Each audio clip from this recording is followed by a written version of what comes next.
এসেছেন এবং অবৈধভাবে অনৈতিকভাবে খুবই অত্যাচারিত আমরা তার দ্বারা। ঠিক আছে, আমি এখানে দীর্ঘ 12 বছর ধরে বসবাস করে আসছি। লাস্ট 10 বছরে যারা কমিটি চালিয়েছেন তারা যথেষ্ট বিনয়ী এবং অত্যন্ত ভদ্র ছিলেন। হঠাৎ করে মনির হোসেন 2022 সালের 26শে আগস্ট ওনারা কমিটিতে আসেন। আসার পর থেকেই মনির হোসেন তার আমাদের গঠনতন্ত্র বলেন, ইভেন আমাদের রাজুকের অনুমোদন যেগুলো নাই সেগুলাকে উনি তোয়াক্কা না করে উনি ওনার পছন্দ মতো ওনার যেটা ইচ্ছা উনি সেটাই স্বেচ্ছাচারিতা করে আসছেন, যার কারণে আমরা ইভেন আমাদের ওখানে ভাড়াটিয়ারা পর্যন্ত তার যারা নির্যাতিত। পরবর্তীতে ভাইয়া আমি একটি গাড়ি কিনি জুন মাসে 2024 গাড়ি কেনার পরে আমি একজনের কাছ থেকে একটি গ্যারেজ ভাড়া নেই। আমার ফ্ল্যাট আছে, বাট ফ্ল্যাটের সাথে আমার গ্যারেজ ছিল না। পরবর্তীতে আমি একটি গ্যারেজ ভাড়া নেই। গ্যারেজ ভাড়া নেওয়ার পরে আমি গাড়ি রাখতে গেলে উনি আমাকে বাধা দেন, অথচ উনি কিন্তু মানে আমাদের গঠনতন্ত্রের বাইরে যেখানে গাড়ি রাখা নিষেধ, ঠিক আছে, উনি নিজে জোর করে সেখানে 2 বছর গাড়ি রেখেছেন। আগের কমিটি তাকে ভাড়া দিতে বললে উনি সেটাকে কাগজটা ছিঁড়ে ফেলেন এবং কোনো ধরনের ভাড়া উনি দেন না, উনি জোরপূর্বক ওখানে গাড়ি রেখেছেন। পরবর্তীতে আমি যখন আমার ভাড়াকৃত জায়গায় স্থানে গাড়ি রাখতে যাই তখন উনি এবং ওনার সাথে ওনার কিছু সিন্ডিকেট ওখানে তৈরি করেছেন। আরও একজন আছেন ওখানে, উনি ওনাকে অ্যাডভোকেট হিসেবে পরিচয় দেন। উনি নাকি ইনকাম ট্যাক্সের একজন লয়ার, ফেরদৌস আলম। ঠিক আছে, ওনারা সিন্ডিকেট সবাই মিলে প্রতিদিন মেইন গেটের সামনে প্রতিদিন আড্ডা দেন এবং মেয়েদেরকে ডেকলে বিভিন্নভাবে কটূক্তি করেন। আমাদের হোপকুঞ্জের একটি নিজস্ব অফিস আছে, অফিস থাকা সত্ত্বেও ওনাকে সবাই মানা করেছে, ওনাদেরকে সবাই মানা করেছে। আগে আমাদের ফ্ল্যাটের মহিলারা তাদের বাচ্চাদেরকে নিয়ে নিচে হাঁটতেন, কিন্তু এই মনির হোসেন এই কমিটিতে আসার পর থেকেই তারা প্রতিনিয়ত যেহেতু সন্ধ্যার পরে মেইন গেটের সামনে বসে আড্ডা দেন, মহিলারা এখানে হাঁটতে পারেন না। ঠিক আছে, পরবর্তীতে উনি যে অবৈধ কাজ ওখানে শুরু করেছেন, সার্ভিস চার্জ বাড়ানো বা বিভিন্ন ইস্যু যেগুলা উনি তৈরি করেছেন, মানে যুক্তিসঙ্গত না। আমাদের ওখানে লিফট নাই, জেনারেটর নাই, উনি এগুলোর কোনো ধরনের সংস্কারে যাচ্ছেন না। ইভেন আমরা যদি সার্ভিস চার্জের হিসাব নিতে যাই উনি আমাদেরকে তেড়ে মারতে আসেন এবং মিটিংয়ে যদি আমরা যাই কোনো জেনারেল মিটিং উনি সহজে ডাকেন না। উনি একটা সিন্ডিকেট তৈরি করে উনি মিটিংয়ে ওনাদের কয়েকজনের লিখিত একটা সিগনেচার নিয়ে সেটাকেই উনি এস্টাবলিশ করেন। নর্মালি তো ধরেন হোপকুঞ্জ যেই আমরা যে ফ্ল্যাটে থাকি সেটা তো আমরা যারা ফ্ল্যাট ওনার আছি উনি তো আমাদেরকে নিয়ে কোনো একটা ডিসিশন নেওয়ার আগে সবাইকে একটা জেনারেল মিটিং ডাকবেন, দেন উনি একটা ডিসিশনে যাবেন, তাই না? উনি এগুলোর তোয়াক্কা করেন না। ওনার হাতে গোনা 6-7 জন সিন্ডিকেট যারা আছে তাদেরকে নিয়ে উনি গোপন মিটিং করেন। মিটিং করার পরবর্তীতে উনি এগুলাকে এস্টাবলিশ করেন। ঠিক আছে, পরবর্তীতে ভাইয়া আমার 2024 সালের 16ই ডিসেম্বরে আমি এবং আমার হাজব্যান্ড অনেক দূর থেকে জার্নি করে যখন ফিরছিলাম, আমাদের বাসায় ফেরার পরে মনির হোসেন এবং ফেরদৌস আলম ওনারা ওখানে বসে চা খাচ্ছিলেন, গল্প করছিলেন। পরবর্তীতে যেহেতু আমি অনেক দূর থেকে আসছি, প্রায় 12-13 ঘন্টা জার্নি করে আসছি, আসার পরে যখন আমি ওনাদেরকে ভদ্রভাবে বললাম যে প্লিজ আপনারা এখান থেকে উঠে এই পাশে এসে চা খান, আমাদের রুম আছে, আপনারা সেখানেও বসেন না, যেহেতু এখানে বসছেন আপনারা এদিকে এসে চাটা খান, আমি গাড়িটা রেখে চলে যাব, আমরা দুজনে অনেক টায়ার্ড। পরবর্তীতে ওনারা অকথ্য ভাষায় গালিগালাজ করেন, আমাকে খুব অশ্লীল ভাষায় গালিগালাজ করেন।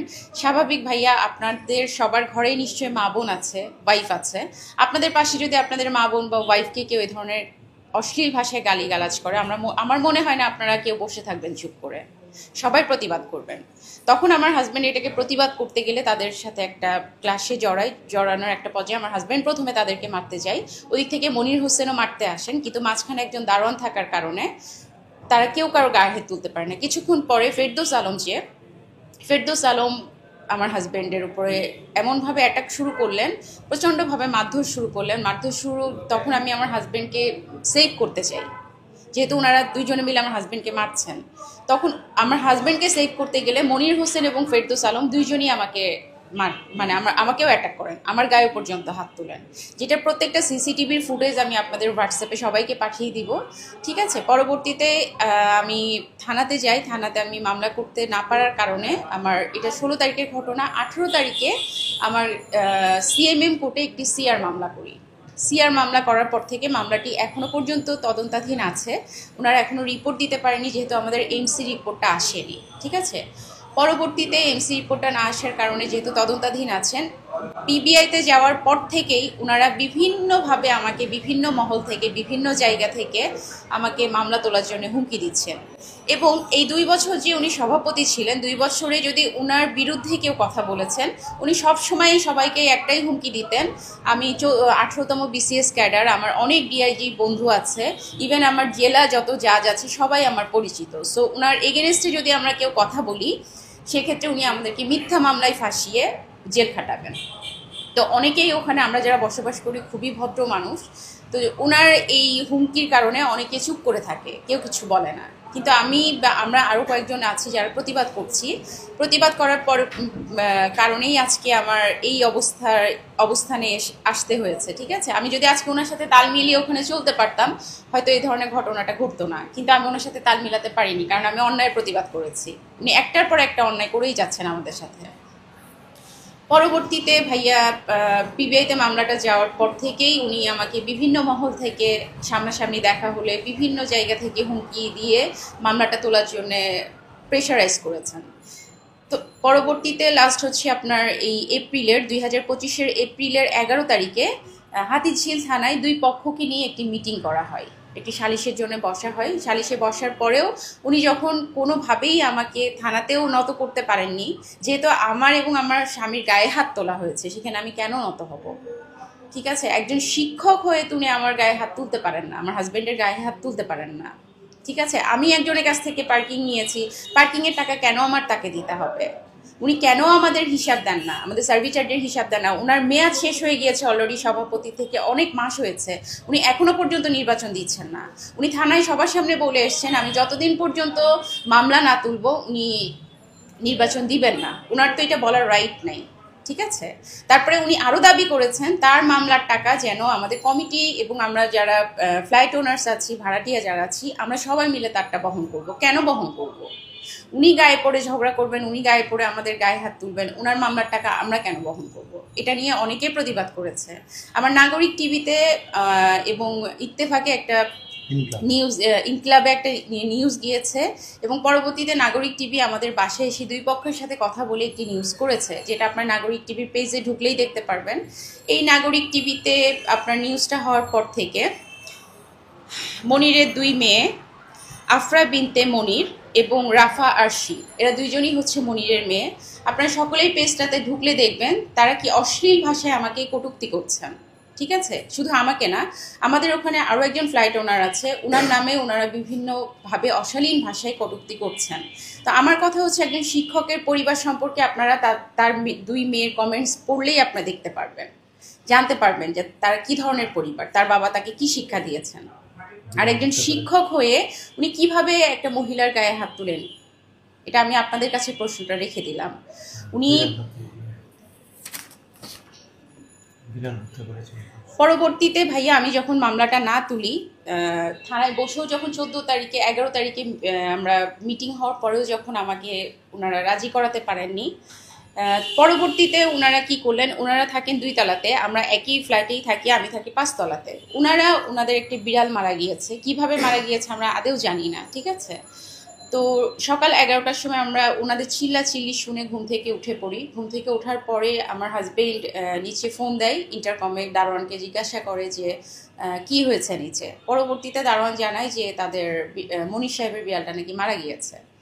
তো আমরা 11টার সময় উঠেছি, ইভেন ওখানে আমাদের একজন ম্যানেজার আছে ইমরুল, সেও অন্যান্য ফ্লাইট ওনারদের বলেছে যে 9:30টার সময় দেখেছে বিড়ালটা জীবিত আছে। তো ভাইয়া আমি তো 11টার সময় ঘুম থেকে উঠেছি, আমি তো নিচেই নামি নাই।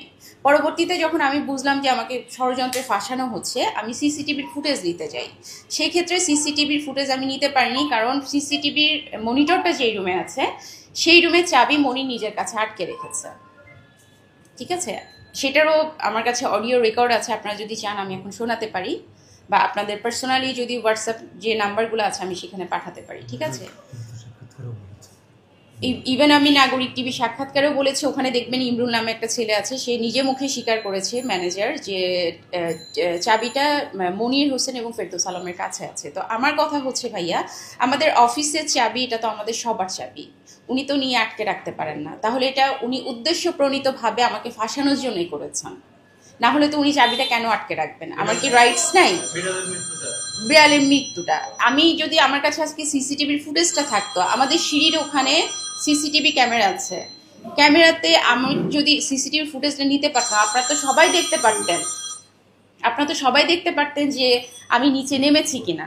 আমি নিচে না নামলে বিড়ালটাকে আমি মারবো কিভাবে? ঠিক আছে। আর আমি থাকি 2 নম্বর বিল্ডিং এর নিচে, 3 নম্বর বিল্ডিং এর নিচে বিড়ালের মৃতদেহটা পাওয়া যায়। ঠিক আছে, সেটা ওনারা অলরেডি ইয়েতে পাঠিয়েছে, ময়নাতদন্তে পাঠিয়েছে। তো আমার কথা হচ্ছে, এটা তো সবাই বুঝতে পারছে যে উদ্দেশ্য প্রণীতভাবেই আমাকে ফাঁসানো হচ্ছে, না হলে তো উনি সিসিটিভির ফুটেজটা আটকে রাখতেন না কোনোভাবেই। আমার তো রাইটস আছে, একটা ফ্ল্যাট ওনার হিসাবে আমি সিসিটিভির ফুটেজ আমি নিতেই পারি। ঠিক আছে। পরবর্তীতে ভাইয়া এরকম না, শুধুমাত্র আমাদের যেদিন গায়েও পর্যন্ত হাত তুলেছে সেদিনও উনি আমাদেরকে থানাতেও যেতে দেননি, এবং হসপিটালে যখন আমরা যাচ্ছি, ঢাকা মেডিকেলে যখন যাচ্ছি, তখন আমাদের গাড়িটা আটকে রেখে আমাদের উপরে হামলা করে, আবার সেকেন্ড টাইম, দ্বিতীয়বার হামলা করে আমাদেরকে মারতে আসে, এবং আমার হাত থেকে মুঠো ফোনটা কেড়ে নিয়ে আমাদের পাশের ফ্ল্যাটের একজনের ফোন। ওনার অপরাধ হচ্ছে উনি আমাদের সাথে কেন থানাতে গিয়েছিলেন। ওনার নাম হচ্ছেন আবির ভাই যখন আমার হাজব্যান্ডের রক্ত পড়ছে, নাক মুখ ফেটে রক্ত বের হচ্ছে, ওনার মানবতার খাতিরে উনি আমাদের সাথে গিয়েছেন। ঠিক আছে, ওনার অপরাধ উনি আমাদের সাথে কেন গেলেন। তো আবির ভাই ওসি সাহেবের নাম্বারটা যেহেতু সেভ করেছিলেন, আবির ভাই পরবর্তীতে আমরা যখন ঢাকা মেডিকেলে মানে থানা থেকে আসার পরে যখন ঢাকা মেডিকেলে যাওয়ার জন্য প্রস্তুত হচ্ছিলাম, গাড়ি নিয়ে বের হচ্ছিলাম, তখন এই মনিরের ওখানে শিক্ষকতার পেছনে উনি সন্ত্রাসীমূলক কার্যকলাপে লিপ্ত। ভিডিও ফুটেজে দেখবেন ওখানে মনির আছে, মনিরের ওয়াইফ আছে, ফেরদৌসের ছেলে, মেয়ের জামাই, মেয়ের শ্বশুর, ওরা সম্মিলিতভাবে একটি সন্ত্রাসী কর্মকাণ্ডের সাথে জড়িত, এবং সন্ত্রাসী একটা বাহিনী তারা গড়ে তুলেছে, ওখানে সিন্ডিকেট তৈরি করেছে। ঠিক আছে। পরবর্তীতে আপনাদের প্রত্যেকে ভিডিওটা আমি পাঠাবো, দেখবেন ওখানে ওরা সম্মিলিতভাবে আমাদের গাড়িটার উপরে হামলা করে যখন হামলা করে তখন আবির ভাই দেখেন যে আমাদেরকে যেহেতু আটকানো হচ্ছে, পরবর্তীতে আবির ভাইয়ের ফোনটা আমার হাতে ওনারা এনে দেন। আবির ভাই আমাকে ফোনটা দিয়ে বলেন যে আপু আপনি থানাতে ফোন করেন, যেহেতু ওসি সাহেবের নাম্বার আমি সেভ করেছি, আপনি ওসি সাহেবকে ফোন দেন। আবির ভাইয়ের ফোনটা জাস্ট ভাইয়া আমি নিয়ে ওসি সাহেবকে ফোন করতে গিয়েছি, ওরা এই ঝামেলার মধ্যে খেয়াল করতে পারেনি যে ফোনটা আমার কি আবির ভাইয়ের। পরবর্তীতে আবির ভাইয়ের ফোনটা আমার হাত থেকে নিয়ে আছাড় মেরে ভেঙে ফেলেন। পরবর্তীতে আমি ফোনটা থানায় দিয়েছি, ওটা জব্দ করা হয়েছে, ওটা কোর্টে পাঠাবেন ওনারা। তো আমার কথা হচ্ছে ভাইয়া, ইভেন আওয়ামী লীগের সময়ে মনির সাহেব নিজেই স্বীকার করেছেন, অনেকের কাছেই বলেছেন যে উনি স্বাধীনতা সংস্কৃতি পরিষদ নামে একটা সংগঠন ছিল, সেখানে উনি একজন নেতা ছিলেন। ঠিক আছে। এবং প্রায় সময় আমি দেখতাম আমাদের এলাকায় যারা আওয়ামী লীগের সাথে জড়িত, ওনাদেরকে নিয়ে উনি নিচে বসে মিটিং করছেন। তো তখন তো আর আমি বুঝিনি, উনি এখন মানে তার ভুলটা পাল্টে উনি এখন বিএনপির বিভিন্ন নেতার সাথে লিয়াজু করে আমাদেরকে শাস্তি দেওয়ার জন্য উনি এখন বিএনপির ভয় দেখান।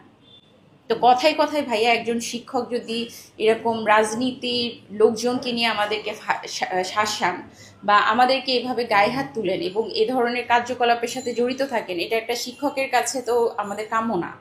আমরা ওনার কাছ থেকে কি শিখবো? শুধু উনি না, ওনার মেয়েদের ভাষাগুলো আপনাদের সবার কাছে আমার অনুরোধ থাকলো, নাগরিক টিভির কমেন্টস বক্সে গিয়ে ওনার এই 2 মেয়ে আফরা বিনতে মনির এবং রাফা আরশির কমেন্টসগুলো আপনারা দেখবেন। একজন শিক্ষকের মেয়ে হয়ে ওনারা কিভাবে এই ধরনের ভাষা ব্যবহার করেন আমি জানি না। পরবর্তীতে আমাকেও কিছু কমেন্টসের রিপ্লাই দিতে হয়েছে বাধ্য হয়ে, যেহেতু এটা একটা পাবলিক প্ল্যাটফর্ম। আমি যদি চুপ করে থাকি সবাই হয়তো চিন্তা করবে যে তার 2 মেয়ে আমাকে যে ব্লেমগুলো দিচ্ছে, যে বাজে কমেন্টসগুলো দিচ্ছে, সেগুলো হয়তো আসলেই সত্যি, যার কারণে আমি অনিচ্ছাকৃতভাবে আমাকে প্রত্যেকটারই রিপ্লাই দিতে হয়েছে।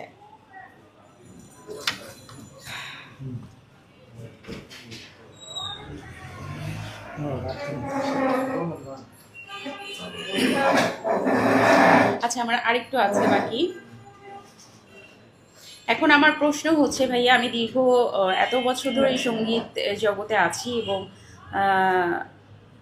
মনির হোসেন একজন শিক্ষক হয়ে আমার এবং আমার হাজবেন্ডের গায়ে হাত তুলেছেন, এটার বিচার আমি চাচ্ছি। প্লাস হচ্ছে আমাকে যে মিথ্যা মামলায় ফাঁসানো হচ্ছে একটা বোবা প্রাণীকে মেরে, সেটারও বিচার আমি সবার জনগণের হাতেই তুলে দিচ্ছি। আপনারা এটার বিচার করবেন। অবশেষে আমি এতটুকুই বলতে চাই,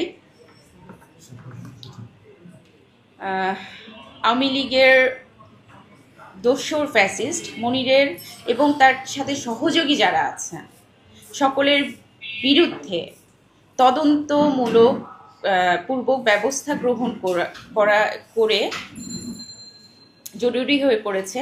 আমি প্রধান উপদেষ্টা এবং আইন শৃঙ্খলা বাহিনী সংশ্লিষ্ট কর্মকর্তাদের দৃষ্টি আকর্ষণ করছি, পাশাপাশি শিক্ষা সচিবেরও দৃষ্টি আকর্ষণ করছি যে একজন শিক্ষক হয়ে উনি এ ধরনের কাজ কিভাবে করেন এবং শিক্ষক নামের কলঙ্ক এই মনির হোসেনের দৃষ্টান্তমূলক শাস্তি আপনাদের সবার মাধ্যমে আমি জনগণের কাছে পৌঁছে দিতে চাই এবং ওনার শাস্তি আমি দাবি করছি। উনি যেন দৃষ্টান্তমূলক শাস্তি পান, পরবর্তীতে যেন আমার মতো কোনো নারী এভাবে একজন শিক্ষক দ্বারা হেনস্থা না হন, লাঞ্ছিত না হন। ধন্যবাদ সবাইকে। জি বলেন। আমার সাথে কোনো ধরনের পার্সোনাল কোনো সমস্যাই তার নেই। ওনার সাথে আমরা ওখানে যে ফ্লাইট ওনার্স যারা আছি, ইভেন ভাড়াটিয়াও যারা আছি, তারা যদি ওনার সাথে তাল মিলিয়ে চলতে পারে, উনি তাদের সব কিছুই করবেন, তাদের জন্য সব কিছু করবেন। ওনার কথা উনি এই যে দেখেন আজকে উনি সভাপতি নাই, কিন্তু ঠিক আছে, সভাপতির পদ থেকে বাতিল হয়ে গেছেন অনেক আগে, তারপরেও কিন্তু জোরপূর্বক উনি সভাপতি ধরে আছেন, ঠিক আছে। ইভেন উনি আমাদের সার্ভিস চার্জের কোনো হিসাব দেন না। কেন আপু, আমরা একটা ভাড়াটিও সার্ভিস চার্জ দিচ্ছি, আমিও ফ্লাইট ওনার হিসাবে একজন সার্ভিস চার্জ দিচ্ছি, তা আমরা কোন পারপাজে আমাদের কোন টাকাটা খরচ হচ্ছে আমাদের জানার রাইটস তো ডেফিনেটলি আছে, ঠিক আছে। তারপরে উনি এই যে নিচে বসে একজন শিক্ষক কিভাবে একটা সিন্ডিকেট তৈরি করে প্রতিনিয়ত মেইন গেটের সামনে যেখানে দারোয়ানরা বসে, ঠিক আছে, সেখানে বসে প্রতিনিয়ত চা খাবে, সিগারেট খাবে, আড্ডা দিবে। এবং স্পেশালি আপনারা নাগরিক টিভিতে দেখেন, কমপ্লেইনটা শুধু আমার না, আরও একজন আছেন ভিকটিম, হ্যাঁ, ওনাকে দেখলেও আরও কয়েকজনই আছেন। সবাই তো ক্যামেরার সামনে আসতে চান না, আমরা যারা সামনে এসেছি তাদেরকে দেখতে পাবেন। উনি প্রায় সময় মেয়েদেরকে দেখলে কটূক্তি করেন। ওনার যে সিন্ডিকেট যারা আছেন প্রায় সময় উনি খুব বাজেভাবে কটূক্তি করেন। আমার কথা উনি যদি ভালো মানুষ হতেন, আমাদের হোপপুঞ্জের নিজস্ব একটি অফিস আছে, অফিস থাকার পরেও কেন প্রতিদিন মেইন গেটের সামনে, প্রতিদিন এতগুলা মানুষ কমপ্লেন করার পরেও কেন ওনারা প্রতিদিন মেইন গেটের সামনে? আপনারা যে কোনো সময় ওখানে যাবেন, সন্ধ্যার পরে রাত্রেবেলা দেখবেন 10:30 11টার দিকে ওনার সিন্ডিকেটের লোকজন নিয়ে বসে, ইভেন অনেক সময় সন্ধ্যার সময় বসে। আর ফ্রাইডে হলে তো কথাই নেই, বিকাল হোক দুপুর হোক উনি ওনার ইচ্ছা মতো, ঠিক আছে। এই যে সার্ভিস চার্জ বাড়ায়, আমাদের সার্ভিস চার্জ বাড়ানোর পেছনেও তো একটা রিজন থাকতে হবে। উনি আমাদেরকে সেরকম সার্ভিস দিয়ে না হলে সার্ভিস চার্জটা বাড়াবেন, তাই না? আমরা ও ধরনের কোনো সার্ভিস পাচ্ছি না, তাহলে প্রতিনিয়ত কেন উনি সার্ভিস চার্জটা বাড়াবেন?